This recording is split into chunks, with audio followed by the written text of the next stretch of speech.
Welcome to the Defense and Aerospace Report podcast. I'm your host, Vago Muradian. Our podcast is brought to you by Bell. Since 1935, Bell has been redefining flight. Learn more about its pioneering spirit at bellflight.com. And joining us now is United States Navy Vice Admiral Tom Moore, the commander of the Naval Sea Systems Command, who is going to be retiring after decades of service this summer. Sir, it's always a pleasure having you on, and I can't believe it's been so long since our last conversation. Yeah, Vago, thanks. I really do appreciate that. I always have enjoyed talking to you over the years. Great interviews, great questions, and I'm looking forward to the same today. Same here, sir. I've always enjoyed our talks. Before we get started, our global coverage is sponsored by Leonardo DRS. Northrop Grumman sponsors our weekly cyber report and cyber coverage overall. Fincantieri Marinette Marine sponsors our naval coverage, and Elbit Systems of America is sponsoring our virtual coverage of Quad A and SOFIC. And of course, Bell sponsors this podcast. Unprecedented time. Obviously, coronavirus has been changing everything about society and also how your organization is operating, and as well the entire U.S. military. Navy Acquisition Chief Hondo Gertz has repeatedly told reporters his aim is to safeguard health and safety, but also drive fundamental changes to improve how the Navy does its acquisition business. How is NAVSEA, the organization that turns naval policy into sea power, changing how you guys operate that will remain in effect even after the virus goes into the history books? Yeah, it's a terrific question. It spans a range of things. Just even at the headquarters level, you know, there's been a lot of discussion about, hey, how much telework can you actually do? Can the network support that? And I think what we found over the last 2.5 months is that we can disperse the workforce. We can have more telework than we've had before. We were looking at the data the other day. At the rate we are going at NAVSEA right now, we will spend $114 million less on travel this year than we did last year. And that's really driven by the last 6 months of the year. So it does really drive you to ask the question, if I'm not seeing any significant change in the outcomes, what value was I getting for some of the money I was spending? So I think we have looked pretty closely at the things we've put in place relative to COVID-19 that are going to be short-term things, but I think more importantly, we've looked at what things have we learned from an enduring basis that we're going to want to do going forward. So I think learning how to go be more collaborative using the tools that we have out there today that exist. We're no different, I think, than if you watch Google and Facebook and Amazon today, who have recognized that, you know, perhaps the model of having to be face-to-face for everything isn't needed. I think that we've clearly learned that. On the industrial side of the house, I think NAVSEA in many ways has led the way on how you would go manage an industrial facility during a pandemic. And I would just point to what we're doing at the naval shipyards today. So we recognized pretty early on that this was a significant challenge, and we were one of the first people to say, okay, we're going to go put the shipyards max telework for those that can telework. And for those people that were high risk, in accordance with the CDC guidelines, we were going to put them on what we call weather and safety leave, basically admin leave. We're going to send them home, and they would continue to get paid. We did that to put ourselves in a very safe position so we could figure out, okay, what do we need to do in the shipyards to get the maximum productivity we can while maintaining the safety of the workforce. So this kind of thought process of keep the workers safe, keep their families safe, and keep the community safe really drove a lot of our thinking to minimize the spread of the virus, but at the same time maximize the mission. And so what we have over time, we've been able to slowly bring the workforce back. And in the meantime, we've figured out some better ways to do work in the yard. So for instance, we had about 80% of the workforce, 90% of the workforce on day shift. We have spread that out, and it's almost 50-50 on day shift and the back shift. And so two things have come of that. One, we've reduced the density of the workforce in the yard at any one time, which is good from a virus standpoint. But it's also shown us that we could make greater utilization of some of the shops and the equipment we have, and I think in the long run we're going to be more productive. So that's just a couple of examples of the things we've learned that have worked out well for us. In our naval shipyards, 37,000 strong, we've had 58 total cases since March of 20. And we've had only 2 positive cases total in the last month across all 4 naval shipyards, and 53 of the 58 are back at work. So what we're doing is working in an industrial environment, and I think it's a model where I think the country is going to want to follow as we start to reopen up, to demonstrate you can stay open for business, you can get critical work done, mission essential work, and if you follow the rules and you do safety, you check yourself in the morning, we do some checks at the gate, you wear PPE, you spread the work out, and you think differently how you do the work, you can do both. And I'm pretty proud of what the naval shipyards have been able to accomplish. And frankly, the same thing with, I think, to Secretary Gertz's drive to get the private yards to do the same thing. We're seeing a lot of new and innovative ways of getting work done that really kind of separates the workforce out and keeps the density down. And the productivity levels at the shipyards are now back up to where they were pre-COVID, even though in many cases you have a smaller percentage of the workforce there today.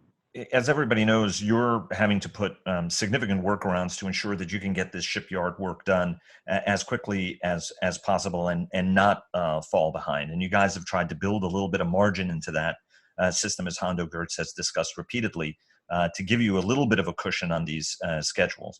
But there are those who say that there is a disconnect, not just between NAVSEA, but among NAVSEA, as well as the fleets, in terms of the restrictions they're putting on folks, for example, who goes on acceptance trials and things like that. And so there's this perception of maybe not being as harmonized as possible. And on top of all of that, you've got Ellen Lord, the Pentagon acquisition chief, suggesting concern that shipyard work is falling behind and may be costly to recover from. So it's a little bit of a 2-part question. One is, how do you catch up and how much will it cost? And then the second part of this is, how do you harmonize that approach so that people don't get a sense that within the organization there's a disconnect and outside the organization and with the fleet there's a disconnect?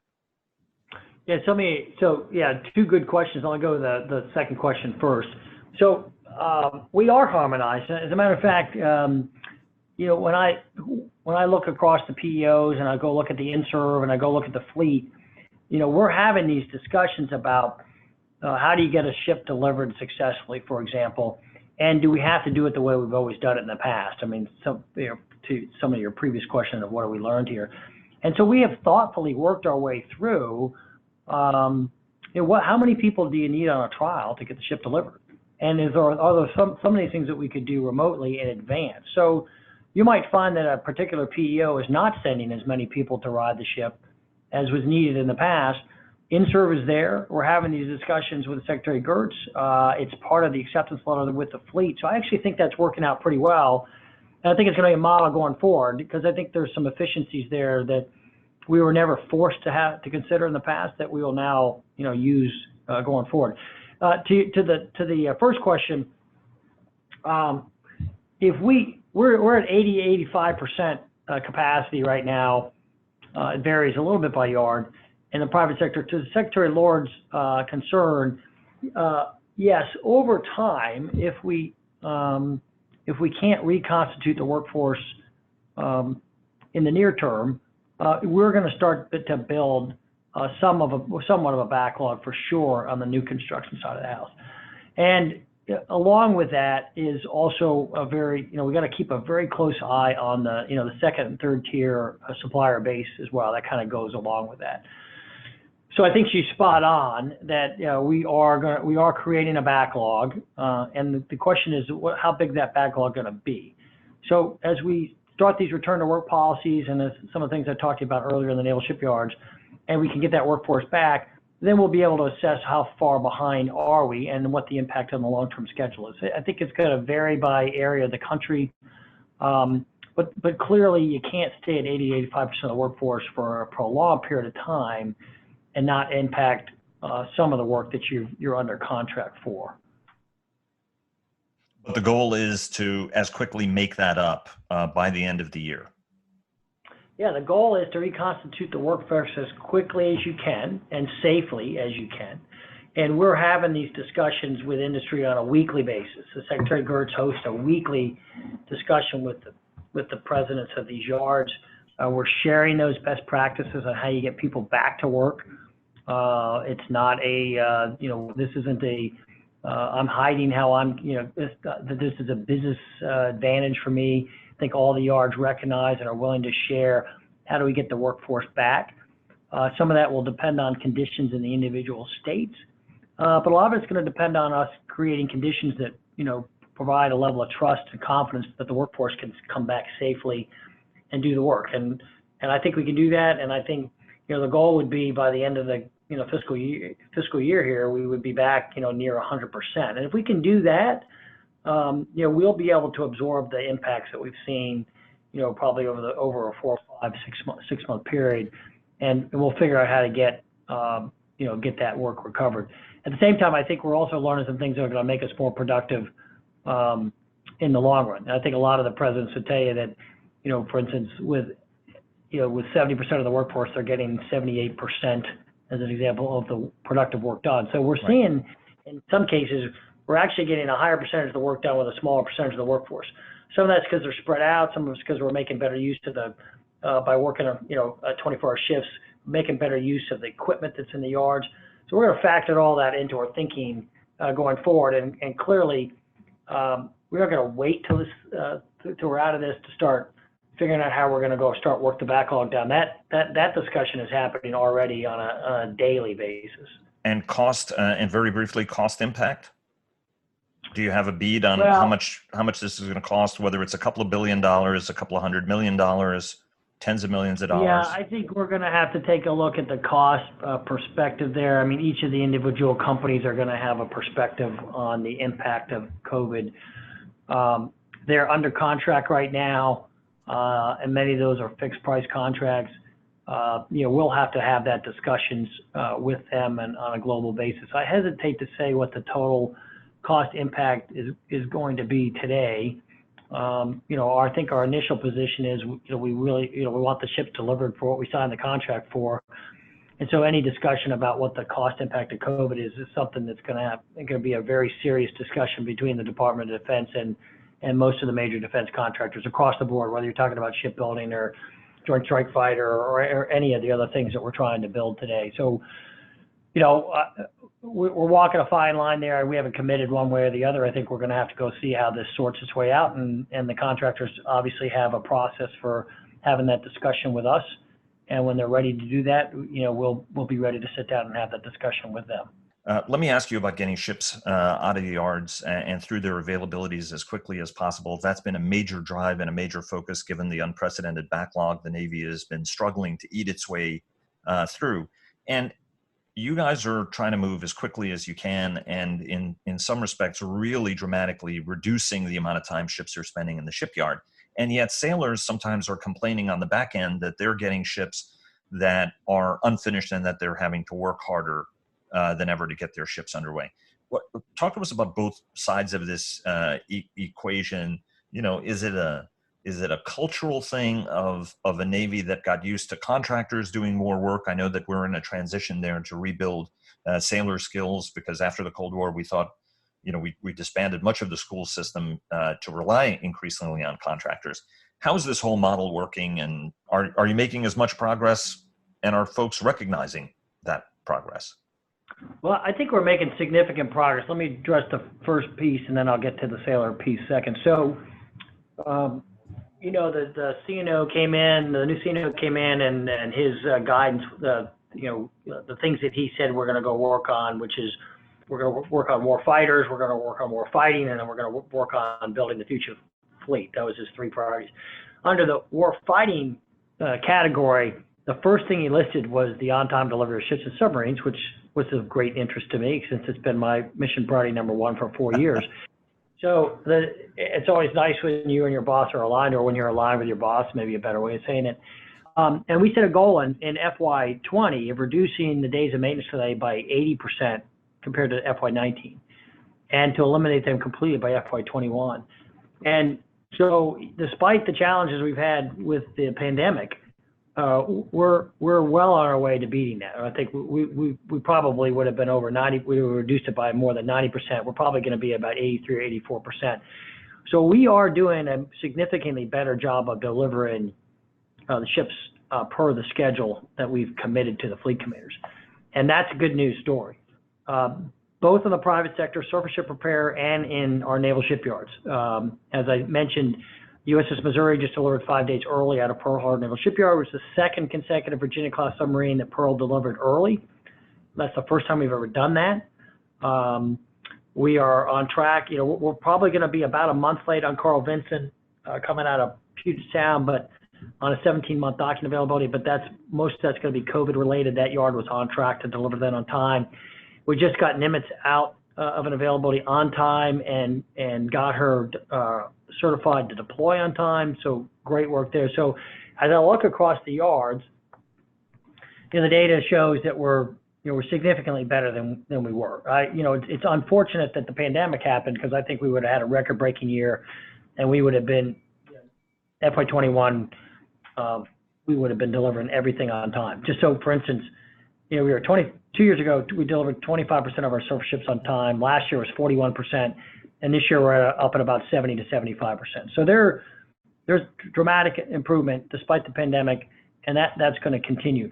To your second question about material conditions of the ship, look, we believe we're finishing all the work that's required. We'll work pretty closely with the type commanders. We have at the flag level to either add new work or defer work. Once an availability contract has been signed, it takes flag officer approval.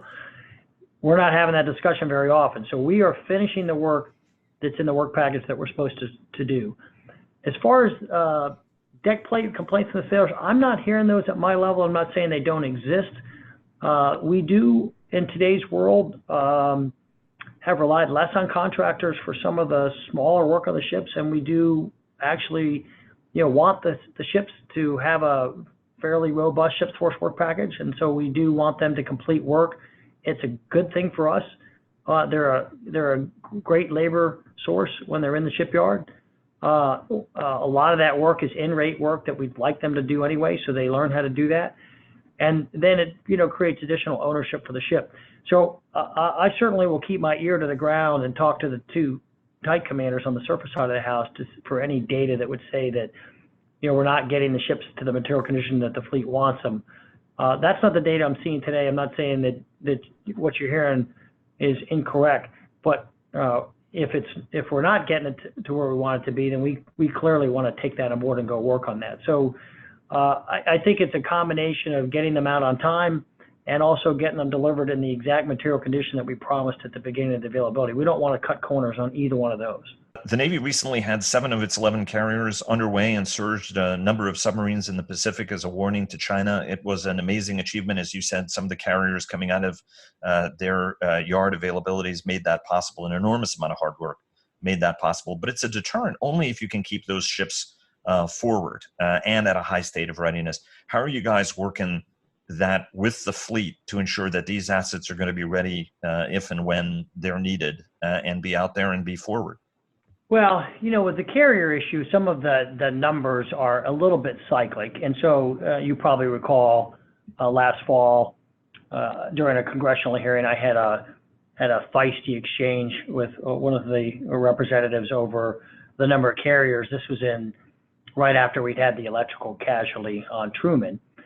And so, my point was at the time was, hey, we're about to finish up a number of other carrier availabilities. The Truman was an anomaly we certainly weren't expecting to have, but it is the challenge when you have 11 carriers. Ford is not yet deployable. She's going to get there. So you really had 10 that you were talking about. And so, we have to do maintenance on them. And so last fall was a little bit of bad timing with the Truman casualty.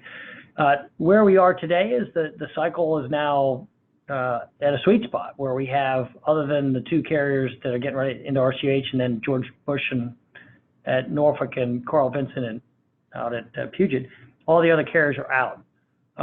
So that's given us seven carriers.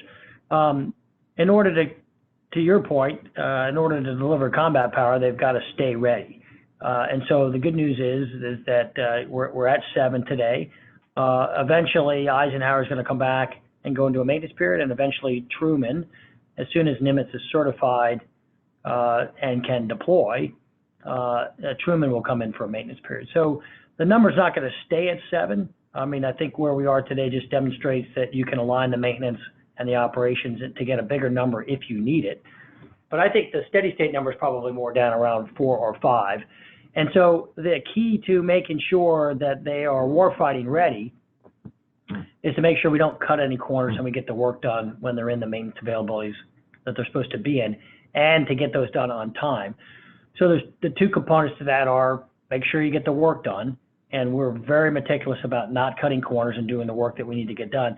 And then 2, deliver them on time. And as you know from our long conversations over the years, that was something we were not getting done, 4 years ago, where we struggled to get aircraft carriers out of their maintenance availabilities on time. That's not the case today. We've delivered, I think, 8 or 9 aircraft carrier availabilities in a row on time.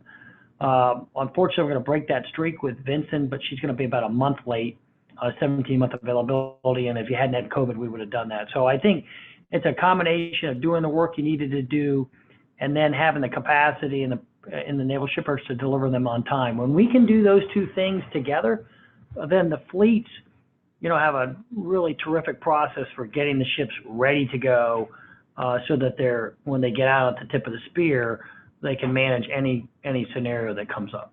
The Frigate program has been awarded. I know that we've got 1 day for folks to lodge a protest. I'm not going to get into that because I think that from your standpoint, you guys are confident that you've done a great job, and we'll see where we go with that. But it's a 2-part question. What did you learn from the LCS program that's making this ship better? And the follow-on question for a lot of people is, if this is such a priority and we went with as non-developmental a ship as possible, why on earth is taking 10 years for the first unit to go into service? Okay, so what did we learn? One, that you can take a proven design and you can set some requirements up front and have a good, healthy competition. And that if you do that and you don't put too much new technology into it, that you can get a lot of competition out there, and you can get I think the selection process was done and streamlined, and we got from the time, we put the requirements out there, we involved industry early on. What is it exactly we want? What was the art of the possible?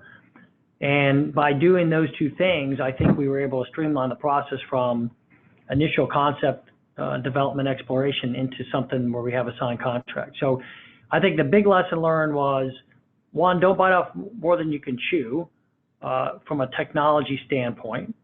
And 2, involve industry as early and as often as possible in the process to get their ideas on what technology is available, and for the things that you want that are not available today, how hard getting that technology on the ship would be. And I think the program office was very successful in doing those two things. And the net result of that is, I think we got a very fine ship picked. I'm looking forward to getting that ship into the fleet as soon as possible. And I think that the Navy's going to be, and the taxpayer is going to be very excited about what the FREM design is going to bring in terms of capability to the fleet. In terms of the length, we to get it out there, I think we learned some lessons from LCS in terms of if you want to put prototype ships out there, which is a nice way to go run them around like you would with an aircraft, but you're going to find issues that eventually you got to go back and fix. So I think the process we're using is a little bit more methodical, but I still think you're going to get for the FREM, we're going to get a ship out to the fleet a lot sooner than we would say compared to the normal process that we have typically used in the past in the acquisition process with where we went through concept development and all the design phases that we went through. So while it may seem like a while, I think compared to notionally what we've done on most shipbuilding programs, it's not going to be as fast as LCS, but it's going to be faster than we have had in the past. And I think when you get this particular ship out there, it's going to be ready to go after we put it through its paces. And some of that because we know what the design looks like. The other thing is, from a shipbuilding and cost realism standpoint, we think we know much more about this ship than we have in the past. We are starting with a fixed price contract from day one, which is really unprecedented in the shipbuilding world. Most ships, first ships to the class, are cost plus. And that fixed price environment would give you a sense that not only is the Navy more confident in what this is likely to cost, but the shipbuilder is as well. Do you think that ship can go into service sooner? So is that sort of an outside estimate where you've built some margin in there that can be accelerated to make the next or a future program manager look good by delivering earlier? No, I don't think it was padded. I think that's probably a realistic date for what they have right now in terms of when we get started and spooling up at Marionette and all the things that have to accomplish. I don't think there was any intention to try and make us look good by making the number bigger than it would normally be. History would tell us the acquisition world tends to go in the other direction in terms of cost and schedule, where we give a schedule that is probably a little bit more aggressive than we can actually accomplish. I think in this case that they've done their due diligence, and I think the schedule that they've laid out is something that's achievable. How do you respond to people, though, who wonder why it's taking 10 years to put into service a frigate that is already in service? Yeah, maybe you can help me out with the 10 years. I'm on a day-to-day basis. I'm not, since I'm not in the PO world, I'm not tracking all the various milestones. Is that 10 years from the time we started the discussions on the design until the first? No. I mean, it's from award. I think it's 2029 or 2030 when IOC is supposed to happen, and that's why some people are saying like 10 years. Holy Toledo! Although 10 years, you could also argue is fast, depending on how you look at it, right? I mean, but. Well, sure. Yeah, you could say we started the initial design contract on Ford in late '90s and delivered the ship in 2017. So I think I guess I would defer to the PEO. I don't want to be dodging the question here. Right. I really haven't looked at it in enough detail to give you a really intelligent answer.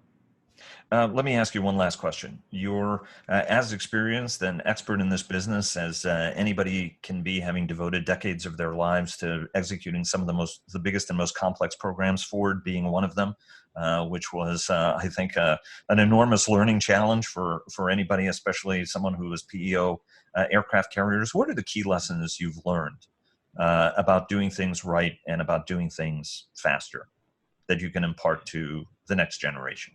Yeah, so I think a couple things. One, figure out what the requirements are and what it is exactly you want.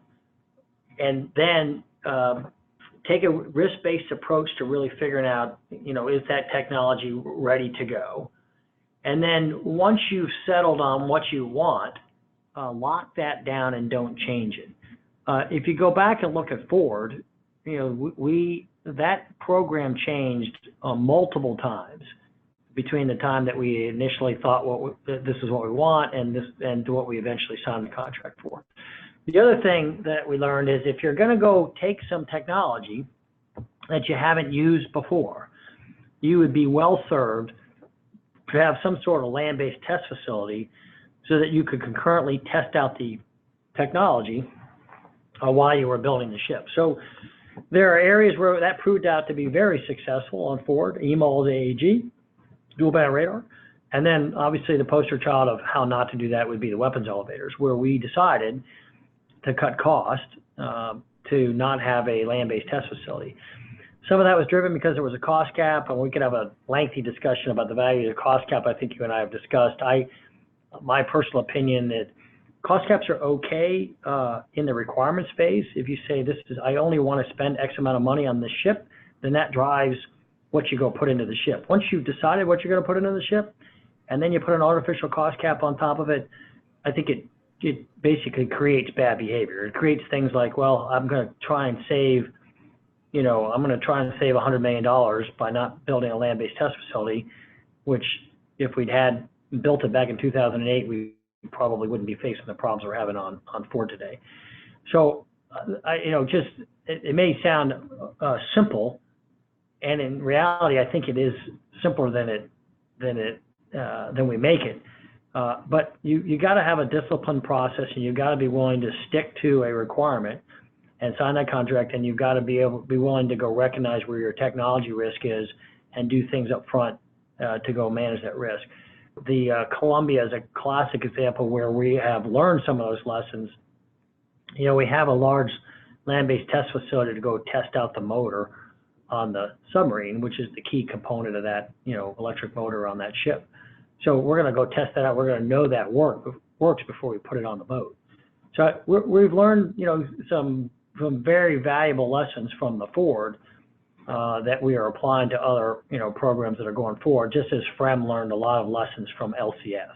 And so we've got to continue to do that going forward. As we move into the large surface combatant, as we move into unmanned, we've got to roll those lessons learned into all of those acquisition programs going forward. Sir, thanks so very much for spending so much time with us. I've always appreciated our conversations. Thank you very much. And at this sense, any sense what you're going to do next, or you're just going to take some well-earned time off? Well, I'm going to play a lot of golf over the next couple months and take a couple months to think about it. You know, the interesting thing is the hardest question to answer is, which seems to be pretty simple, is, well, what is it you want to do? I think I've got a lot of things I'd like to go do. I've got a lot of energy left. And I'm going to miss the Navy terribly. I'm going to miss this job, which is the greatest job anybody could ever have, for sure. And after the 19th of June, when the dust settles and I've had some time to sit back and think about it, you know, maybe I'll come back to you a little bit later and tell you how that worked out for me. But, you know, I could go work for the St. Louis Cardinals, just keeping the scorebook. I'd be happy doing that. We'll see. I think that I'm excited about the possibilities, and I'm looking forward to the future. Looking forward to staying in touch in that new future, whatever it is, sir. Thanks very much. Fair winds following seas. Yeah, thank you. And thanks for joining us. Please follow our daily interviews with top government, military, industry, and thought leaders at Defense and Aerospace Report, and subscribe to our weekly newsletter. Follow us on Twitter at DEFAERO Report. That's at DEFAERO Report. Like us on Facebook at Defense and Aerospace Report, and check us out on LinkedIn. And check out our weekly cyber report sponsored by Northrop Grumman. For more than 80 years, Bell has pushed past the boundaries of what's possible to drive aviation forward, going above and beyond flight. Bellflight.com. Thanks again to Bell for their generous sponsorship, and we'll see you again tomorrow.